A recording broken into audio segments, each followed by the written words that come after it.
চ্যানেলে বিদেশি জাহাজের একেবারে কাছেই দিনে দুপুরে জাল ফেলছেন জেলেরা।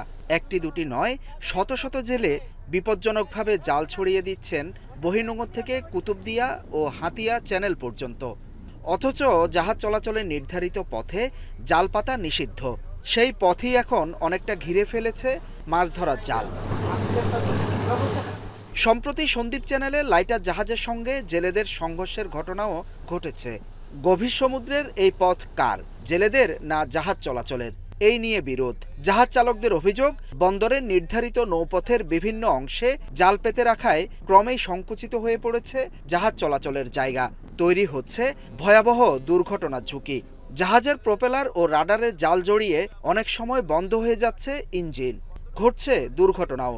যে রুট দিয়ে আমি যাবো ওই রুটে যারা জাল পেতে রাখছে, আমি যখন যাইতেছি তখন প্রপেলার সাথে জাল পেঁচাইতেছে, ইঞ্জিন বন্ধ হয়ে যাচ্ছে, জাহাজ সরায় আটকে যাইতেছে, জাহাজ ডুবে যাইতেছে, চ্যানেল বন্ধ হয়ে যাচ্ছে। শিপিং খাত সংশ্লিষ্টদের আশঙ্কা, এর সরাসরি প্রভাব পড়তে পারে আন্তর্জাতিক নৌ বাণিজ্যে।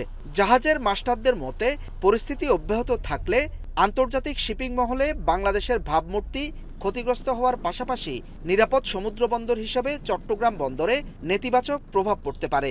72 ঘন্টা ময়েশ্চার লক সমৃদ্ধ লিলি হুইপ শিয়া মিস্টিক গ্লোয়িং বডি ওয়াশ। শিয়া বাটারের গুডনেস স্কিন রিপেয়ার করে রাখে সফট ও গ্লোয়িং, ছড়িয়ে দেয় লং লাস্টিং ফ্রেগন্যান্স।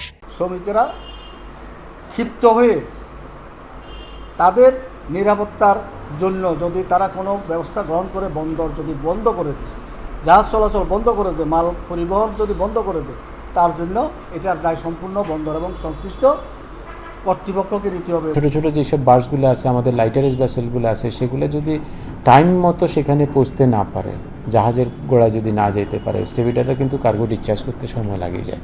তাতে করে আলটিমেটলি ওনারের লস হচ্ছে, যারা কনসাইনির লস হচ্ছে, শিপারের লস হচ্ছে, রিসিভারের লস হচ্ছে, সবারই লস হচ্ছে।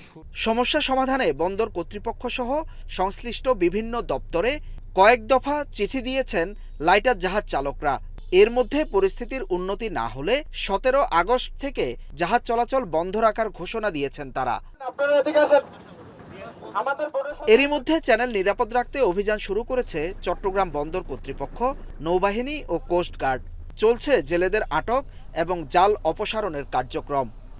সাম্প্রতিক সময়ে দেশের অর্থনীতির জন্য গুরুত্বপূর্ণ এই রুটটি জেলেদের জালের কারণে অনিরাপদ হয়ে উঠেছে। শিপিং এজেন্টগুলো বলছে, এই রুটে রাতের নেভিগেশন অনেকটা ঝুঁকির মুখে বন্ধ হওয়ার পথে। ধরা পড়া জেলেদের অনেকেই বলছেন, জীবিকার তাগিদেই তারা এখানে মাছ ধরেন।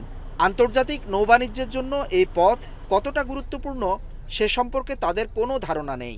আমরা জানি না যে এখানে নিষিদ্ধ আছে, নিষিদ্ধ থাকলে অবশ্যই আমরা জালটা এখানে ধরতাম না। নিষেধ হলে কি করবো, আমরা তো পেটের দায়ে চলি। স্যার, যে সমস্ত সিফেয়ারার যারা আছে, যে সমস্ত জাহাজি ভাইরা আছে, তারা যেন নির্বিঘ্নে চট্টগ্রাম বন্দর এবং এই চ্যানেলে চলাফেরা করতে পারে, সেই বিষয়টি আমরা ইনশিওর করার জন্য আমরা চট্টগ্রাম বন্দর বদ্ধপরিকর। বন্দর সীমা এবং জাহাজ চলাচলের রুট নিরাপদ রাখতে ভিটিএমআইএস এর মাধ্যমে সার্বক্ষণিক নজরদারি জোরদারের পাশাপাশি বাংলাদেশ নৌবাহিনী, কোস্টগার্ড ও নৌপুলিশের সমন্বিত টহল আরও বাড়ানোর তাগিদ শিপিং খাত সংশ্লিষ্টদের। হোসাইন জিয়াদ, এখন, চট্টগ্রাম।